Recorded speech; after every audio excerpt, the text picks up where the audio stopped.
Hello, j'espère que tu vas bien. Bonjour à toi et bienvenue dans ce 11e jour de notre calendrier de l'Avent, le podcast Les 24 leviers d'une vie transformée. Nous sommes maintenant au beau milieu de notre deuxième semaine, celle des relations et de la connexion à l'autre, mais aussi à soi. On a redécouvert l'écoute, l'importance de fixer les limites. Hier, on a redécouvert la notion de pardon. Pardon pour les autres et pardon pour soi. Et aujourd'hui, on va toucher à quelque chose de plus délicat encore. Quelque chose que notre société nous a appris à cacher, à refouler, à ignorer, à considérer comme une faiblesse. Je veux parler de notre vulnérabilité. Je suis Marie-Claire Ebalé-Abon, coach, auteur, RH. Et pour avoir fait psychologie pendant un bon temps, et c'est mon premier amour d'ailleurs, je sais que rien qu'en entendant ce mot, quelque chose en toi est peut-être en train de résister. Parce qu'on t'a appris qu'être vulnérable, c'est être faible, qu'il faut être fort, solide, qu'il ne faut jamais montrer ses faiblesses, ses doutes, ses peurs. Et si je te disais que c'est exactement le contraire, que la vulnérabilité n'est pas du tout une faiblesse, mais la plus grande force que tu possèdes, que c'est le pont vers l'authenticité, la connexion profonde vis-à-vis des autres, mais aussi vis-à-vis de toi-même. Et paradoxalement, c'est la porte ouverte à la vraie confiance en soi, en fait. Parce qu'on n'est plus en train de faire semblant, on ne porte pas un masque, on ne fait pas semblant d'être quelqu'un qu'on n'est pas. Alors, tu n'es pas convaincu? Laisse-moi te montrer comment et pourquoi. Alors, comme je te disais la semaine dernière, j'ai grandi en vivant dans mon cerveau, en écoutant les autres, sans jamais parler vraiment de moi. Et ça m'a amené à construire un mur, une certaine armure parfaite autour de moi. Au travail, j'étais professionnelle. Je faisais le maximum pour être irréprochable, avoir un parfait contrôle de mes émotions, une parfaite maîtrise de mes émotions, avoir les bonnes réponses, ne pas montrer que je suis en train de douter. En amitié, j'étais celle qui va bien, celle qui écoute, celle qui apporte du support avec la plupart de mes amis. Très peu voyaient le côté vulnérable de MC. En amitié comme en famille, c'était comme ça. Et je me rappelle que l'une de mes sœurs m'appelait, déjà très petite, jusqu'à maintenant, la dure fille. Parce que justement, je ne montrais pas en fait de faiblesse ou de vulnérabilité. Et il n'y avait jamais rien de grave. Tout allait bien. Et donc, je portais un masque de force. Ça, c'est évident. Personne n'est aussi fort. Tu portes un masque de force, de compétence, d'invulnérabilité. Et tu as l'impression que tu es fort. Mais en fait, tu n'es pas fort. Ce que ça crée, c'est une profonde solitude, en fait, parce que tu n'es jamais réellement connecté aux autres. En vérité, en fait, tu es seul et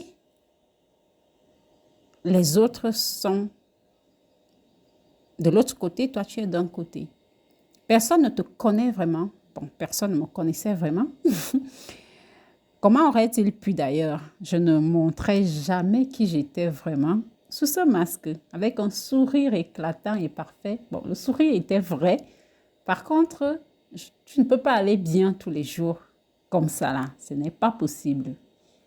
Donc, même les relations, très peu de relations en fait sont des relations profondes. Tu as beaucoup de relations qui sont à sens unique en fait. En fait, dans ce genre de situation, tu as beaucoup de relations qui sont à sens unique et tu ne profites pas réellement de la relation. Et si tu ne, quand je dis profite, c'est bénéficier en fait de la présence de l'autre dans ta vie autant que tu le pourrais.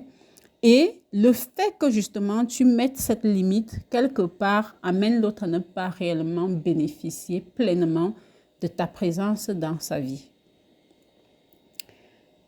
Et puis, j'ai rencontré quelqu'un qui est devenu l'un de mes meilleurs amis. Et c'est une personne avec qui c'était facile de parler, très facile en fait. Et je me suis retrouvée à partager qui j'étais réellement avec cette personne. Et cette personne faisait la même chose avec moi. Je n'avais pas l'impression en fait de devoir jouer un rôle quand j'étais avec cette personne. Je n'avais pas l'impression de devoir être celle qui porte, celle qui supporte, celle qui accompagne, celle qui rassure, celle qui... Non, non, non. J'avais juste l'impression de devoir juste être moi. Et je pouvais être moi. Merci. Et du coup, ça m'a permis de comprendre en fait ce que les autres retiraient des relations qu'elles avaient avec moi.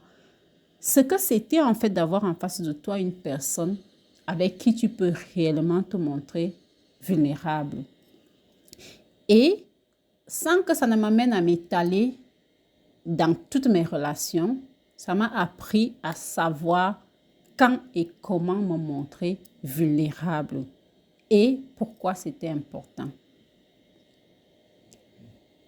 Et donc, je sais dorénavant comment utiliser la vulnérabilité ou me montrer vulnérable, pas utiliser, comment me montrer vulnérable et comment justement ne pas me montrer vulnérable également. Et du coup, on va voir ça ensemble. Mais déjà, on va décortiquer le mythe de l'invulnérabilité pour qu'on comprenne qu'en fait, ce n'est qu'une façade. D'où vient cette idée que la vulnérabilité est une faiblesse? On nous l'enseigne très tôt. Les garçons ne pleurent pas, sois forte, ne montre pas, ne pleure pas, essuie tes larmes. On nous apprend à garder nos émotions pour nous et à ne pas montrer aux autres que les situations nous affectent. On nous apprend que pour être aimé, sans le dire très vraiment, c'est ce qu'on nous, c'est le message derrière. Pour être aimé, respecté, admiré, il faut être parfait. Toujours en contrôle, jamais en difficulté. Personnellement, on ne m'a pas appris ça, j'ai appris ça tout seul parce que mes parents n'étaient pas comme ça. Donc, je ne vais pas dire qu'on m'a appris, je l'ai appris tout seul. Donc, peut-être que tu es comme moi et que tu l'as appris tout seul. Et on développe cette croyance profonde justement que si je montre mes failles, je serai rejetée. Mais la vérité, c'est que c'est une illusion en fait. La perfection n'existe pas. L'invulnérabilité n'existe pas. Nous sommes tous humains, nous avons tous des peurs, nous avons tous des doutes, des moments de fragilité, des zones d'ombre. Et quand tu prétends que tu n'en as pas, tu ne trompes personne. Les autres le sentent, ils le savent, ils sentent que quelque chose sonne faux quelque part et que tu portes un masque. Comme tu le vois chez les autres, c'est comme ça que ça se voit chez toi. Donc, en essayant de paraître parfait pour être aimé, tu deviens inatteignable. Parce que les autres se connectent à toi parce qu'ils créent un rapprochement. Et donc, si toi, tu apparais comme une personne parfaite, ça n'aide pas les gens à se connecter à toi. Et l'une des choses qui m'ont permis également de sortir de ce mode de fonctionnement, c'est une situation je pense, je ne sais plus exactement qui c'était, mais je pense que c'était Charles Baudelaire, qui dit que les gens nous apprécient les gens nous apprécient les gens nous apprécient pour nos qualités et ils nous aiment pour nos faiblesses. Et ça, C'était mind-blowing. Ça m'a dit, OK, d'accord. Donc, en fait, le fait de me montrer non vulnérable empêche aux gens de m'aimer véritablement. Empêche de véritables connexions parce que personne n'est parfait et donc personne ne peut réellement se connecter à une personne dont elle a l'impression ou qu'elle a l'impression qu'elle est parfaite. On ne se connecte pas à la perfection, on se connecte à l'humanité, à la vérité, à ce qui est réel. Brené Brown, qui a consacré des années à étudier la vulnérabilité, dit quelque chose que j'adore. La vulnérabilité est le berceau de l'amour, de l'appartenance, de la joie, du courage, de l'empathie et de la créativité. Tout ce que nous cherchons le plus profondément donc, connexion, amour, appartenance, nécessite de la vulnérabilité. La deuxième chose que nous devons donc intégrer, en plus du fait que l'invulnérabilité est un mythe, c'est que la vulnérabilité n'est pas une faiblesse. Ce n'est pas se plaindre. Ce n'est pas une faiblesse en fait. Et pour que ce ne soit pas une faiblesse, il faut que nous sachions que la vulnérabilité, c'est pas se plaindre tout le temps, être tout le temps en train de pleurnicher. C'est pas déverser tous tes problèmes sur n'importe qui. C'est pas utiliser tes difficultés pour manipuler les autres. C'est pas chercher de l'attention ou de la pitié. C'est pas être faible ou passif. Non. La vulnérabilité, c'est avoir le courage d'être vrai. C'est oser dire je ne sais pas quand tu ne sais pas, plutôt que de bluffer, de mentir. C'est admettre j'ai fait une erreur plutôt que de te justifier ou de te défendre. C'est dire j'ai besoin d'aide plutôt que de t'épuiser à vouloir tout faire tout seul. C'est partager avec les autres ce que tu ressens, ça m'a blessé, plutôt que de faire semblant que tout glisse sur toi. C'est avouer que tu as peur, par exemple, plutôt que de prétendre que tu as de prendre le masque d'une fausse confiance. Le courage, c'est d'avancer même quand on a peur. C'est d'agir même quand on a peur. Ce n'est pas de ne pas avoir peur. La vulnérabilité, c'est révéler à quelqu'un, c'est de dire je t'aime en risquant de ne pas être aimé en retour. Il y a un vrai courage à être le premier à dire à quelqu'un je t'aime. Un vrai courage à être le premier à dire à quelqu'un j'ai besoin de toi. Parce que cette personne-là peut dire non, peut rester silencieuse, peut ne pas retourner nos sentiments. Alors tu vois, la vulnérabilité requiert un courage immense parce qu'elle implique un risque, le risque d'être jugé, le risque d'être rejeté, le risque d'être blessé. Mais c'est précisément ce risque qui en fait une force. Celui qui ose être vulnérable dit je choisis d'être vrai plutôt que d'être perçu comme bien. Je choisis ce qui est réel plutôt que ce qui est apparent. Dans notre culture où on fait le culte à notre monde actuel où on fait le culte de l'apparence, des apparences, la vulnérabilité apparaît comme une tare. Et choisir d'être vrai plutôt que d'être parfait, c'est du courage pur. Enfin, pour comprendre toujours ce qu'est la vulnérabilité, c'est de savoir que c'est un pont en fait. La vulnérabilité, c'est un pont. C'est un pont en fait qui nous permet de nous ouvrir à l'autre. Quand tu es vulnérable avec quelqu'un, tu lui offres quelque chose de précieux. La permission d'être vulnérable aussi. Tu crées un espace de sécurité psychologique où l'autre peut enlever son masque, où il n'a plus besoin de prétendre, de performer, de faire semblant, de paraître, où il peut être humain, parfaitement imparfait, réel. Alors pense un peu à tes relations les plus vraies, les plus profondes. Ce sont celles où tu peux être toi-même, n'est-ce pas? Sans filtre, où tu peux dire ce que tu veux, en sachant que l'autre ne va pas mal le prendre, que l'autre va le comprendre dans le sens où tu voulais le dire et que l'autre peut également être vrai avec toi, réel, lui-même, où tu peux partager tes joies mais aussi tes peurs, où tu peux partager tes espoirs et tes doutes, où tu peux être fort mais aussi fragile. Ce sont des relations où la vulnérabilité est tout simplement, où chacun est tout simplement.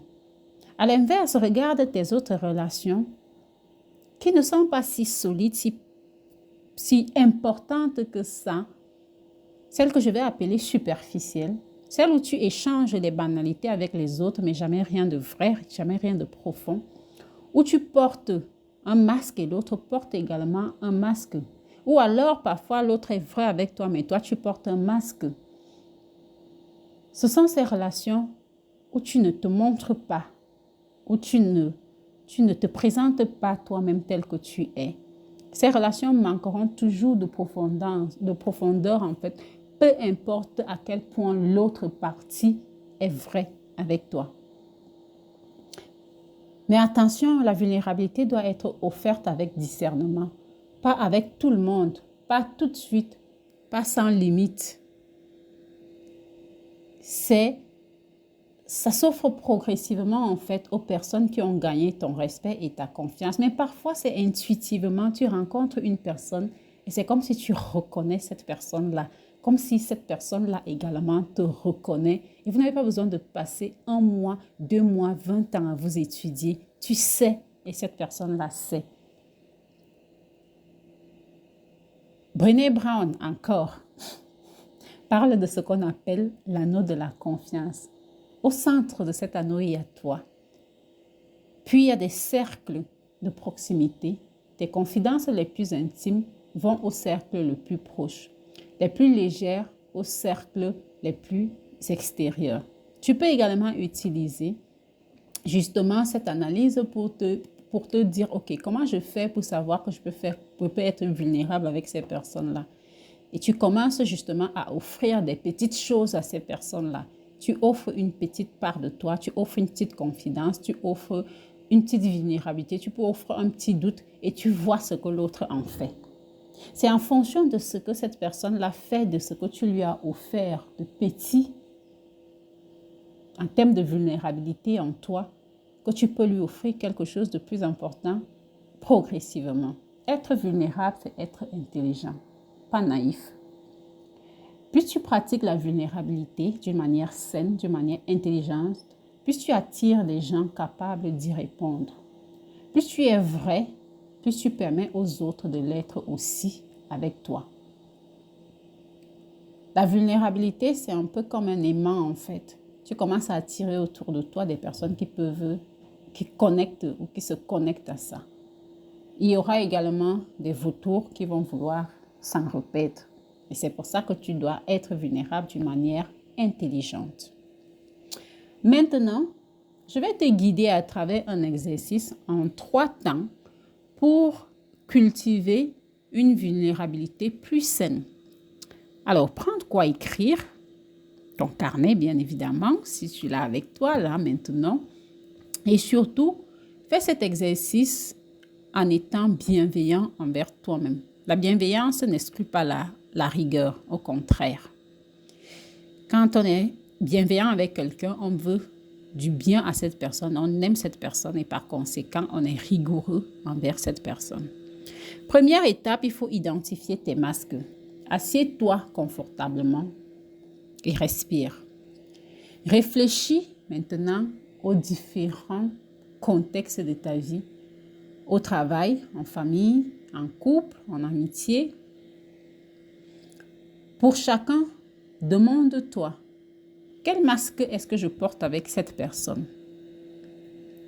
Quelle version de moi est-ce que je montre dans ce contexte-ci?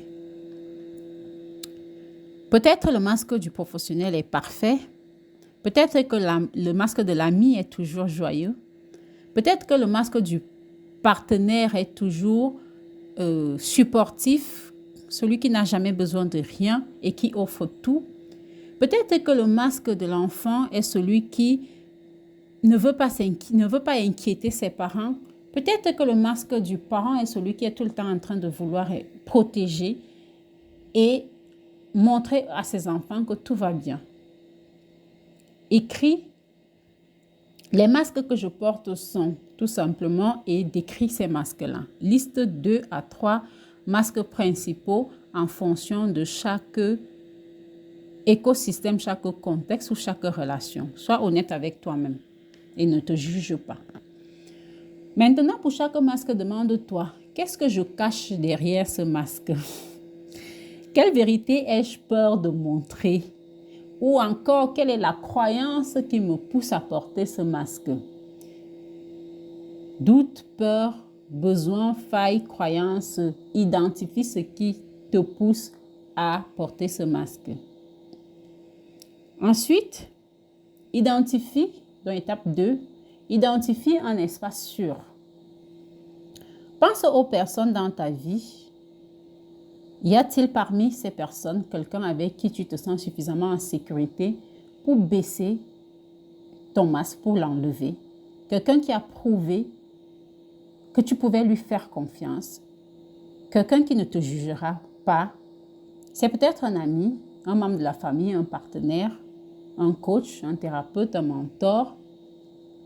Parfois, c'est une relation qu'on a développée dans le milieu professionnel. Et oui, nos collègues peuvent être des amis, mais tous nos collègues ne sont pas nos amis.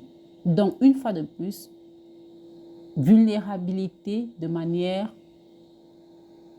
intelligente. Et donc, écris la personne avec qui je peux pratiquer ma vulnérabilité, la personne avec qui je peux être vulnérable est, si personne ne te vient à l'esprit, note, je vais cultiver une relation où la vulnérabilité est possible. Et passe à l'étape numéro 3. Ici, tu vas faire un acte de micro-vulnérabilité. Car ça se pratique aussi, la vulnérabilité. On ne plonge pas dans le grand bain, on commence par tremper un orteil et puis on commence à glisser progressivement le pied.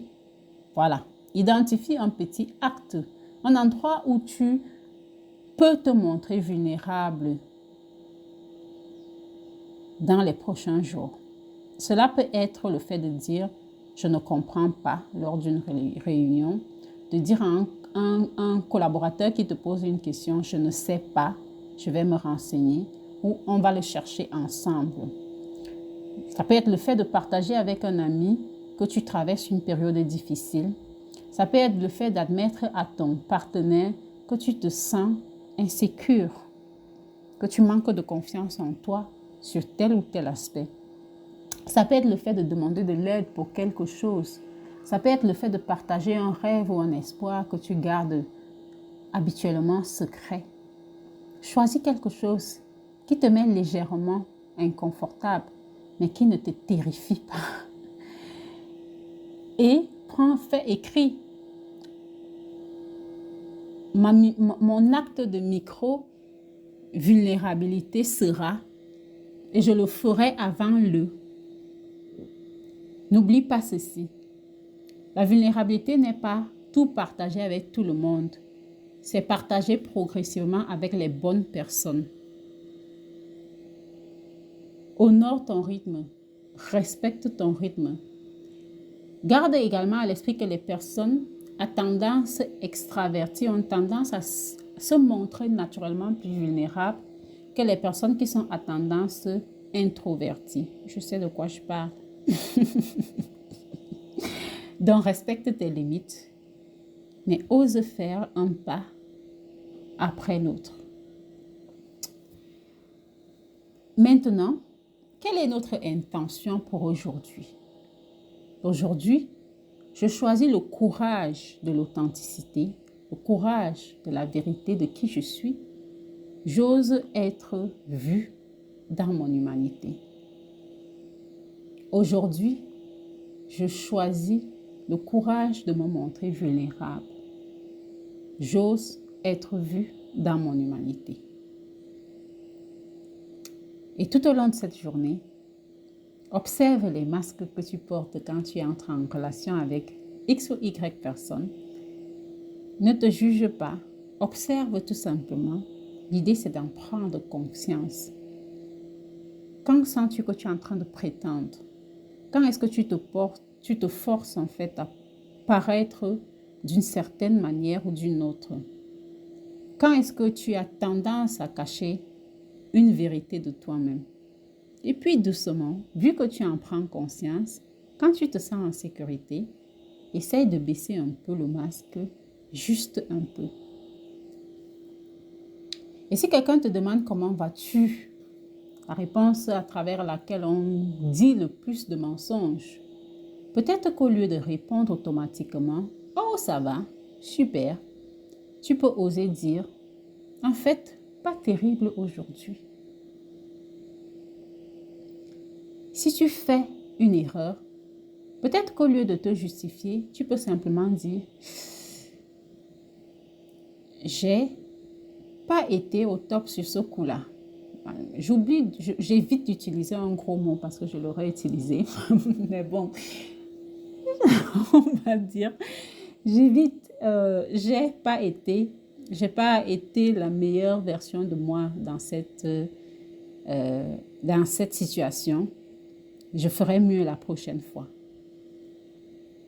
Ça te permet justement de commencer à te montrer vulnérable d'une manière progressive.